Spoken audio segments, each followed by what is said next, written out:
Mister perfect extra gold திருமணமான ஆண்களுக்கு திருப்பு முனையை ஏற்படுத்தும் ஹலாலான இயற்கை வியாகரா 60,000க்கும் மேற்பட்ட திருப்திகரமான வாடிக்கையாளர்கள் 500க்கும் மேற்பட்ட வாடிக்கையாளர்களுக்கு குழந்தை வரமும் கிடைத்துள்ளது. வயதான பலகினமா சுகர் பலகினமா இனி கவலை வேண்டாம். உங்கள் இல்லறம் நல்லறமாக அமைய உடனே ஆர்டர் செய்யுங்கள். மேலும் விவரங்களுக்கு கீழுள்ள எண்ணை அணுகுங்கள்.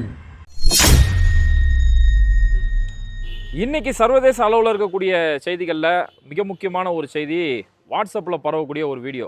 வாட்ஸ்அப்பில் எல்லாருமே பெரிய அளவில் அந்த வீடியோ பரப்பிக்கிட்டு இஸ்ரேலுடைய பிரதமர் பெஞ்சமின் நெத்தன்யாஹு சர்வதேச பயங்கரவாதியாக அறிவிக்கப்பட்டுள்ளார்.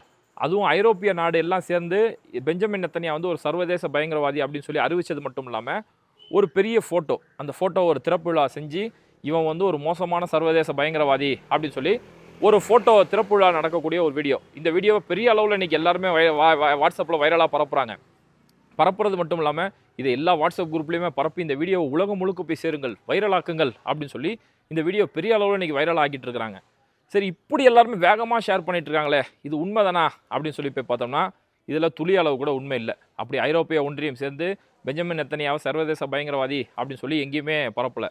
இந்த வீடியோவோட உண்மைத்தன்மை என்ன அப்படின்னு நம்ம பார்த்தோம்னா, இது ஒரு ட்ராலுக்கான ஒரு வீடியோ, ஒரு மீமுக்கான டெம்ப்ளேட் வீடியோ. இதில் நீங்கள் பார்த்தீங்கன்னா எல்லா நாட்டிலுமே இந்த வீடியோ பரவ. இப்போ நம்ம ஊரில் ஜிபி முத்தோட வீடியோ வச்சு அப்படி எல்லாமே ஷேர் பண்ணுவாங்க தெரியுமா, அந்த மாதிரி ஒரு மீம் டெம்ப்ளேட் இது. அந்த குறிப்பிட்ட அந்த ஃபோட்டோவுக்குள்ளே ஆளுக்கு அவங்கவுங்க ஃபோட்டோ வச்சு இஷ்டத்துக்கு பரப்பிப்பாங்க. பாகிஸ்தானில் ஒரு சம்பவம் நடக்குதா, அவங்க அதை வச்சு பரப்பாங்க. இங்கே நம்ம ஊரில் மோடியை வச்சு ஒரு பேர் நடக்குதா, அவங்க அதை வச்சு ஒரு ஃபோட்டோ எடிட் பண்ணிப்பாங்க. இந்த மாதிரி ஆளுக்கு பரப்பக்கூடிய ஒரு மீம் டெம்ப்ளேட். அந்த மாதிரி யாரோ ஒருத்தர் பெஞ்சமின் நெத்தன்யாஹு ஒரு சர்வதேச தீவிரவாதி தானே அப்படின்னு சொல்லி ஒரு எடிட் பண்ணார்.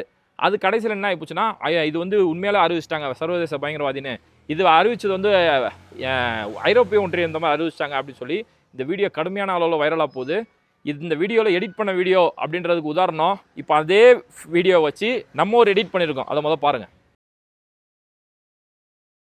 வணக்கம்டா மாப்பிள்ள, ஊட்டியிலேருந்து. வாட்ஸ்அப்பில் எந்த வீடியோ எப்போ வந்தாலுமே நம்பிடாதீங்க. எல்லாரும் இந்த மாதிரி தான் எடிட் பண்ணி அனுப்புகிறான். அதனால் உண்மை செய்தியை உடனே தெரிஞ்சுக்கிறதுக்கு பேட்டை டிவியை சப்ஸ்கிரைப் பண்ணுங்கள். ஊட்டியிலே வெயில் அடிக்குது, இப்போல்லாம் ஷேர் பண்ணால் எப்படி? உண்மை செய்தியை நம்புங்க. பார்த்தீங்களா, இதுதான். இது ஒரு மீம் டெம்ப்ளேட். இதில் யாரோட ஃபோட்டோ வச்சு யாரோட வீடியோ வச்சோனாலும் எடிட் பண்ணிக்கலாம். இது தெரியாமல் நிறைய பேர் பெஞ்சமின் நெத்தன்யாஹு அப்படி அறிவிச்சிட்டாங்க அப்படின்னு சொல்லி உண்மைத்தன்மை தெரியாமல் இப்படி இஷ்டத்துக்கு ஷேர் பண்ணிட்டு இருக்காங்க. ஆக்சுவலாக இந்த வீடியோட உண்மைத்தன்மை என்ன அப்படின்னு பார்த்தோம்னா, இந்த வீடியோ எங்கே நடந்ததுன்னா லண்டனில் நடந்துச்சு. லண்டனில் இருக்கக்கூடிய பக்கிங்ஹாம் அரண்மனை, அந்த அரண்மனையிலோட அவங்க அரச குடும்பத்தை சார்ந்துள்ள 3ஆம் சார்லஸ், அவங்களுடைய மன்னர் 3ஆம் சார்லஸோடைய ஒரு புகைப்பட திறப்பு விழா, ஒரு முடிசூட்டும் விழான்னு சொல்லி ஒன்று நடத்தினாங்க. அப்படி நடத்தும் போது அரச குடும்பம் சார்பில் அவங்களுடைய ட்விட்டர் அவங்களுடைய இன்ஸ்டாகிராம் பேஜில் ஒரு வீடியோ ஒன்று ரிலீஸ் பண்ணுறாங்க. அந்த ஃபோட்டோ திறக்கக்கூடிய மன்னர் சார்லஸோடைய ஃபோட்டோ திறக்கும் போது அந்த வீடியோவை அவங்க இன்ஸ்டாகிராமில் திறக்கிறாங்க.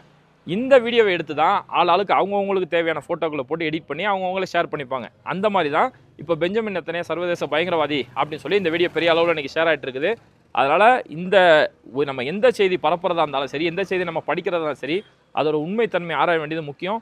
குறிப்பாக இந்த பலஸ்தீன் சம்பந்தமான வீடியோக்கள் பார்க்கக்கூடிய நண்பர்களுக்கு ஒரு விஷயத்தை நம்ம எப்போவுமே அழுத்தமாக சொல்லிக்கிறோம். இன்றைக்கி எப்படி ஆகிப்போச்சுன்னா, ஒரு செய்தி நம்மள்கிட்ட வருதுன்னா அதோட உண்மைத்தன்மையை பார்க்குறது இல்லை. பெஞ்சமின் நெத்தன்யாஹு அடி வாங்கிட்டான், இஸ்ரேல் அடி வாங்குறான் அப்படின்னு ஒரு செய்தியை கேட்டால் அது வேகமாக ஷேர் பண்ண ஆரம்பிச்சிடுறாங்க. ஒன்றும் இல்லை, சமீபத்தில் கொஞ்ச நாள் முன்னாடி நடந்த ஒரு சம்பவம். ஒரு தமிழ்நாட்டில் பிரபலமான ஒரு பத்திரிகையாளர் அவர் என்ன செஞ்சிட்டாருன்னா, இஸ்ரேலுடைய டேங்க் எல்லாத்தையுமே ஹமாஸ் அழிச்சு காலி பண்ணுறாங்க, ஒரு 100 டேங்க்கு வரிசையாக டமால் வெடியுது. இதை எடுத்து ஒரு வீடியோ போடுறாரு. பயங்கரமான மாலுங்க எல்லாருமே ஷேர் பண்ணுறாங்க. அப்புறம் நம்ம அதோட ஃபேக்ட் செக் பண்ணோம், இதோட உண்மை தானா, ஏன்னா அப்படி ஒரு சம்பவம் எந்த நியூஸ்லையுமே அப்படி ஒரு சம்பவம் நடக்கலை, இதோட உண்மைத்தன்மை என்னன்னு சொல்லி நம்ம போய் செக் பண்ணி போய் பார்க்கும்போது அது ஒரு வீடியோ கேம் காட்சியில் வரக்கூடிய ஒரு காட்சி. வீடியோ கேம் இந்த PS2 PS3 வரும் பாருங்க, அந்த மாதிரி PS5 வீடியோ கேமில் வந்த ஒரு கேம் அது. இது அப்புறம் உண்மையை எதிர்த்து சொல்லி நம்ம அந்த உண்மையை எடுத்து காட்டும் போது நம்மளோட கமெண்ட்டில் நிறைய பேர் கேட்குறாங்க, பாய் அவர் பொய் சொன்னாலும் இஸ்ரேல் அடி வாங்குறான்றதை சொல்கிறானே, நீங்கள் ஏன் அதை கெடுக்க பார்க்கிறீர்கள் அப்படின்னு சொல்லி கமெண்ட் போடுறாங்க. அப்போ எவ்வளோ பெரிய குருட்டுத்தனம் இல்லது. அதாவது அவன் பொய்யே சொன்னாலும் இஸ்ரேல் அடி வாங்கினா எனக்கு அது போதும். இது கிடையாது, அங்கே களத்தில் மக்கள் அடி வாங்கிட்டு இருக்காங்க, காசாவில் இருக்கக்கூடிய மக்கள் அடி வாங்குறாங்க. அந்த செய்தி தான் நமக்கு முக்கியமே தவிர இங்கே எனக்கு இஸ்ரேல் அடி வாங்கினா போதும். இன்னைக்கு பலஸ்தீன் சம்மந்தமான நியூஸ் எல்லாமே பாருங்களேன், இஸ்ரேலை அடி வாங்கிட்டான் அப்படின்னா போதும், இஸ்ரேலுடைய முக்கியமான தளபதி கொல்லப்பட்டுட்டான் அப்படின்னா அது பெரிய அளவில் மக்கள் இன்றைக்கி ஷேர் பண்ணுறாங்க. ஆனால் காசாவில் மக்கள் இங்கே கொத்தாக கொல்லப்படுறாங்க, அவங்களுடைய பிடங்களை தெரு நாய்கள் அங்கே திண்டுட்டுருக்கு அப்படின்ற ஒரு செய்தியை போடும்போது அதை மக்கள் இன்றைக்கி ரசிக்கிறது இல்லை. அப்போ நோக்கம் எங்கேயோ மாறி போகுது அப்படின்னு தான் தோணுது. நம்மளோட நோக்கம் என்னென்னா, அங்கே மக்கள் அப்பாவி மக்கள் கொத்தாக கொல்லப்பட்டு இருக்காங்க, அந்த மக்கள் இனி அந்த போரால் பாதிக்கப்படக்கூடாது, அந்த மக்களுக்கு ஒரு சுதந்திரம் கிடைக்கணும், அந்த மக்களுக்கு ஒரு விடுதலை கிடைக்கணும், இதுதான் நோக்கமாக இருக்கணுமே தவிர இதை விட்டுட்டு பொய் செய்திகளின் பக்கம் கவனம் போகணும். எனக்கு பொய்யாவே இருந்தாலும் பரவாயில்ல, நான் கண்மூடித்தனமாக அதை ஷேர் பண்ணுவேன். இந்த குருட்டுத்தனம் மிகப்பெரிய ஆபத்து. நபிகள் நாயகம் சொல்லியிருக்கிறாங்க, பொய்யிலே மிக மோசமான பொய்யன் யாருன்னா, தான் கேள்விப்பட்டதெல்லாம் தான் காதில் கேட்குறான், காதில் கேட்டது எல்லாத்தையுமே அது உண்மையா பொய்யான்னு ஆராயாமல் தான் காதில் கேட்டதெல்லாம் இஷ்டத்துக்கு பரப்புறான் பாருங்க, இஷ்டத்துக்கு ஷேர் பண்ணுறான் பாருங்க, அவன் தான் மிகப்பெரிய பொய்யன் நபிகள் நாயகம் சொல்லியிருக்கிறாங்க. அதனால் நம்மள்கிட்ட வரக்கூடிய செய்தியோட உண்மைத்தன்மையை ஆராய வேண்டியது, அதை நம்ம ஆராய்ஞ்சு அது உண்மையா அப்படின்னு பார்த்ததுக்கப்புறம் பிறருக்கு அனுப்ப வேண்டியது, அது ரொம்ப முக்கியம். ஓகே, இப்போ சர்வதேச செய்திகளில் அடுத்த ஒரு முக்கியமான செய்தி என்னென்னா, இஸ்ரேலோடைய IDF சார்பில் ஒரு செய்தி ஒன்று வெளியிட்டிருக்கிறாங்க. எங்களுடைய கலீலி ஆப்ரேஷன் நாங்கள் ஒன்று செஞ்சோம். இஸ்ரேலோட IDF வந்து கலீலி ஆப்ரேஷன் செஞ்சோம். அதில் ஹிஸ்புல்லாவுடைய முக்கியமான சுரங்கங்கள், அவங்களுடைய நிலத்தடி சுரங்கங்கள் எல்லாம் நாங்கள் அழிச்சிருக்கிறோம் அப்படின்னு சொல்லி IDF சார்பில் ஒரு வீடியோவுமே ரிலீஸ் பண்ணியிருக்காங்க. எங்களுடைய இராணுவ பிரிவு, எங்களுடைய 769வது படைப்பிரிவு, இந்த படைப்பிரிவை வந்து நாங்கள் அங்கே போய் போர் செஞ்சு ஹிஸ்புல்லாவுடைய முக்கியமான ஆயுதங்கள் இருக்கக்கூடிய அந்த சுரங்கங்கள் நாங்கள் அழிச்சிருக்கிறோம். குறிப்பாக ஹிஸ்புல்லாவுடைய ரத்வான் அப்படின்னு சொல்லக்கூடிய அவங்களோட ஒரு படைப்பிரிவு, அந்த படைப்பிரிவோட முக்கியமான சுரங்கங்களை நாங்கள் அழிச்சிருக்கிறோம் அப்படின்னு சொல்லி ஒரு வீடியோ காட்டுறாங்க. சுரங்கத்துக்குள்ளே இறங்கி போகிற மாதிரி ஒரு வீடியோ ஒன்று காட்டுறாங்க. அதோட முடிஞ்சிருது. கட் பண்ண அடுத்த வீடியோவில் பார்த்தோம்னா டாப் ஷாட்லேருந்து ஒரு இடத்துல வெளியிடக்கூடிய ஒரு வீடியோ. இதை காமிச்சு பார்த்தீங்களா, நாங்கள் ஹிஸ்புல்லாவுடைய சுரங்கங்கள் எல்லாம் அழிச்சிட்டோம் அப்படின்னு சொல்லி ஒரு வீடியோ காட்டுறாங்க. இதுவும் எந்த அளவுக்கு உண்மை அப்படின்றது அவங்களே ஃபஸ்ட்டு சொல்லலை. ஏன்னா இது சுரங்கம் அப்படின்னா இந்த சுரங்கம் எங்கே இருக்குது, அந்த சுரங்கம் அழியக்கூடிய இதெல்லாம் எதுவுமே காட்டலை. சும்மா சுரங்கத்துக்குள்ளே போகிற மாதிரி ஒரு வீடியோ காட்டுறாங்க. மேலே டாப் ஆங்கிலேருந்து ஒரு இடத்துல வெடிகிற மாதிரி ஒரு ஆங்கிள் காட்டுறாங்க. இதுதானே தவிர உண்மையில அங்கே போய் அழிச்சாங்களா அப்படின்றதுக்கான ஆதாரத்தை ஃபஸ்ட்டு இஸ்ரேலே காமிக்கல.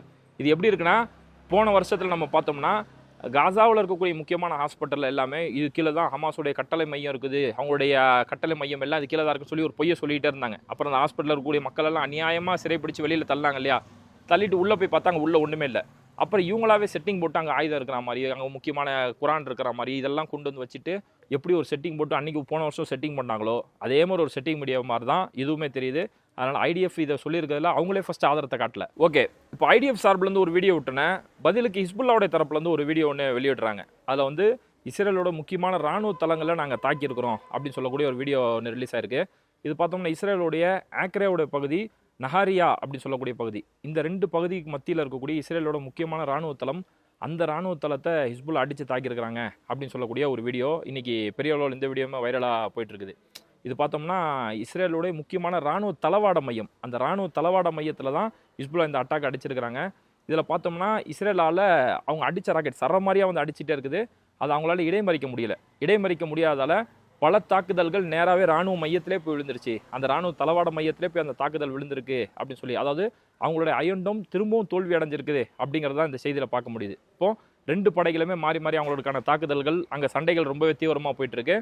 இதில் நம்மளுடைய நோக்கம் எப்போவுமே அங்கே பாதிக்கப்படக்கூடிய மக்கள் தான். இந்த பாதிப்புன்னு பார்த்தோம்னா காசாவுடைய மக்களுடைய பாதிப்பு இன்னும் நாளுக்கு நாள் ரொம்பவே மோசமாயிட்டு வருது. குறிப்பாக வடக்கு காசா மக்கள் உணவு இல்லாமல் பெரிய அளவில் கஷ்டப்படுறாங்கன்னு பார்த்தோம்னா, இப்போ அவங்க தங்கக்கூடிய இடம் அல்லது சிகிச்சை செய்யக்கூடிய இடங்கள், அங்கே இருக்கக்கூடிய காசாவில் இருக்கக்கூடிய ஹாஸ்பிட்டல்ஸ், இந்த ஹாஸ்பிட்டல்ஸ் பெரிய அளவில் இன்னைக்கு நாசப்படுத்திட்டு இருக்கிறாங்க. இப்போ நேற்று பார்த்தோம்னா வடக்கு காசாவில் இருக்கக்கூடிய கமல் அத்வான் ஹாஸ்பிட்டல், இந்த ஹாஸ்பிட்டலில் டைரெக்டாக குறி வச்சே அடிச்சிருக்கிறாங்க. ஏதோ பக்கத்தில் அடித்தோம் அது ஹாஸ்பிட்டலில் தெரியாமல் வந்துச்சு அப்படிலாம் இல்லை, டைரெக்டாக ஹாஸ்பிட்டலில் குறி வச்சு அடிச்சிருக்கிறாங்க. இஸ்ரேல் அடித்த அந்த தாக்குதலில் ஹாஸ்பிட்டலுடைய எமர்ஜென்சி வார்டு, அந்த எமர்ஜென்சி வார்டு அங்கே சிதைக்கப்பட்டிருக்குது. இப்போ எமர்ஜென்சி வார்டில் மக்கள் யாராவது ஆபத்துன்னு சொல்லி கொண்டு வந்தாங்கன்னா அவங்களுக்கு சிகிச்சை அளிக்க முடியாத ஒரு நிலைமை இருக்குது. அதுக்கு முன்னாடி வந்திருக்கக்கூடிய ஒரு முக்கியமான செய்தி என்னன்னா, இதே கமல் அத்வான் ஹாஸ்பிட்டல், இந்த கமல் அத்வான் ஹாஸ்பிட்டலில் சர்ஜன்ஸுகளை, அதாவது அறுவை சிகிச்சை நிபுணர்களை இஸ்ரேல் தொடர்ந்து கைது செய்கிறாங்க.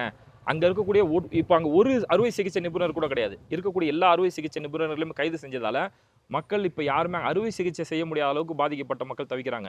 இப்போ இந்த நேரத்தில் மட்டுமே 15 பேருக்கு அறுவை சிகிச்சை செய்கிறதுக்கு ஆப்ரேஷனுக்கு தயாராக இருக்கிறாங்க, மக்கள் பாதிக்கப்பட்டிருக்கிறாங்க.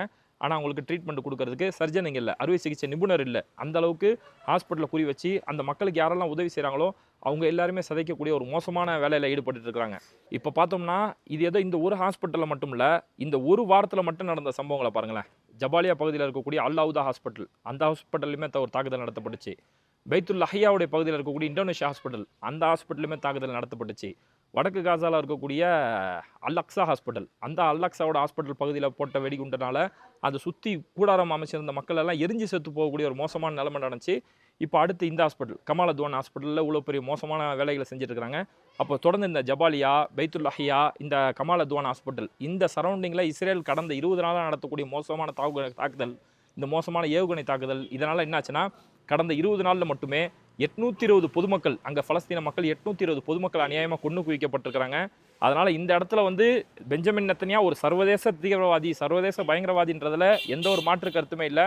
அதனால் இந்த விஷயத்தை கண்டிப்பாக உலக நாடுகள் எல்லாமே, இந்த பாதிக்கப்படக்கூடிய மக்கள், குறிப்பாக மருத்துவமனைகள் மேலே நடக்கக்கூடிய தாக்குதல் எல்லாமே உலக நாடுகள் இதை கண்டிப்பாக கேள்வி கேட்டே ஆகணும்.